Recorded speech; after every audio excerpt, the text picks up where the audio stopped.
Saya jujur pernah nangis di sepedaan waktu di Turki. Kayak mau nangis lagi deh nih. Lagi jalan gitu, lagi sepedaan, lagi downhill, terus tiba-tiba ada burung gitu di sebelah saya.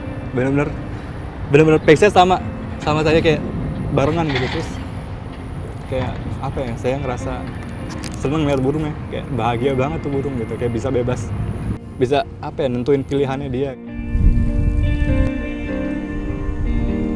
Well, before I left, I thought that the freedom would be so nice. The freedom of only thinking of where to sleep, where to cycle, where to eat, and that's it.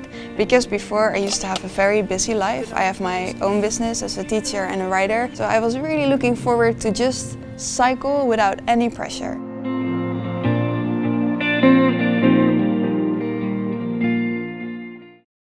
Halo, saya Diego. Hai, saya Marlies. Kami akan bersepeda dari Belanda ke Indonesia. Ya, kami menamakan perjalanan ini Everything in Between. Mau bersepeda sejauh 15.000 kilometer. Ya, melewati 20 negara dalam 1 tahun. Dan kami dedikasikan perjalanan ini untuk manusia, hewan, dan tumbuhan.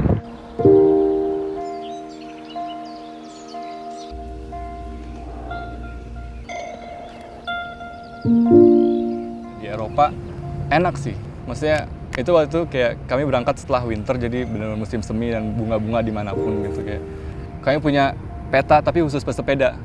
Jadi benar dari Belanda sampai Bulgaria tuh, jadi ada jalur sepedanya. Terus begitu sampai Turki itu udah berubah. Begitu Turki masuk negara Islam yang ada masjid di mana-mana, ada suara azan atau segala macam.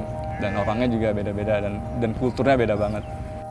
Di Asia Tengah itu lebih menantang karena sampai sana kita itu ketika summer ya, jadi musim panas, jadi benar-benar panas banget. Sampai dari Turki sampai Kyrgyzstan tuh musim panas dan medannya juga lumayan ekstrim. The mountains in Tajikistan are up to 4,265 meters. That was the highest pass we had. And when you're that high, there are lower levels of oxygen, so it's hard to move. And then there was a storm coming up and suddenly snow coming, and I remembered I was screaming on the bike and crying really loud, like, why am I here? What am I doing here? I don't want to die here. I was so afraid. I will never forget that moment, I think. In the end, everything was all right, and we found a small house where we could stay the night, luckily.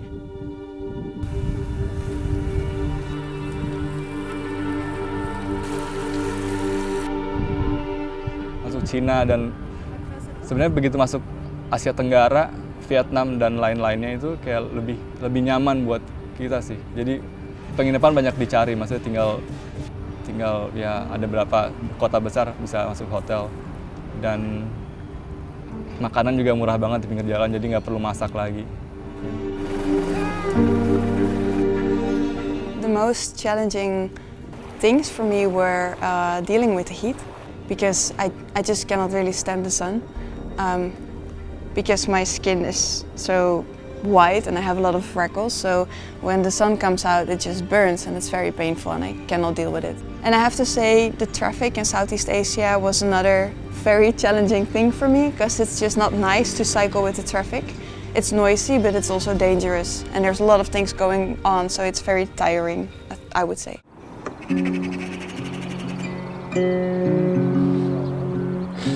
Well, we know each other really, really well at this point. I think already before, because when you have an intercultural relationship, you are just thrown into very difficult situations with family, friends, or cultural things, and you have to deal with it. So you get to know each other in a very fast way.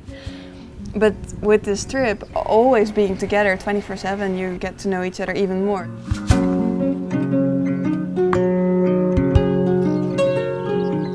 I think our relationship is between each other is getting better and better, getting more and more comfortable. But the fact that we don't know what to do after this and where to live after this is hitting our brains maybe a little bit. Yeah.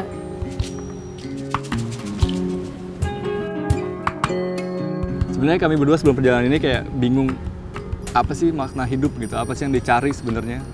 Dan mungkin sekarang udah mulai mengerucut dan mungkin tahu dan sebenarnya yang kami mau berdua tuh bukan yang hal-hal yang berlebihan, tapi pingin yang sesuatu yang dekat dengan alam dan dekat dengan orang yang benar-benar kami sayangin, atau hal-hal yang kami sayangin, atau mungkin hewan yang kami sayangin gitu.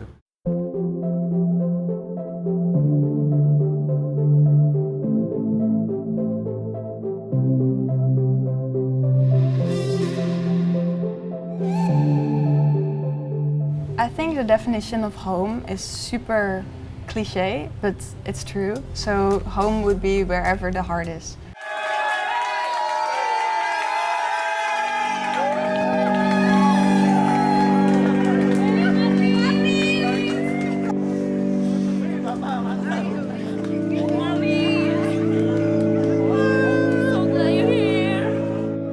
So what's next for everything in between? I think for everything in between, the Netherlands Indonesia is already finished now. Yeah. Because we already reached the goal and we are here at home. So the plan is I'm going to give my smartphone and the Instagram account to the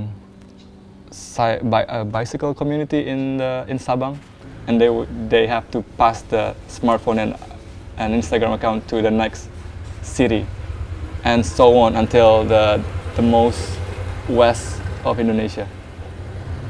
So Sabang to Merauke. But one important thing about that, it's not about making the kilometers. So for us, everything in between part 2 is not about giving someone the responsibility to explore all the roads in Indonesia. It doesn't have to be cycling, it doesn't have to be traveling really far. You can do something in your own community, do something good, try to help others, try to sacrifice something of yourself to give it to another.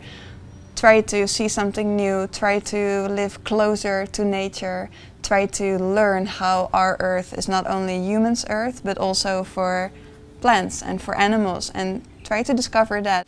Look for the bare necessities, the simple bare necessities. Forget about your worry and your strife. I'm in the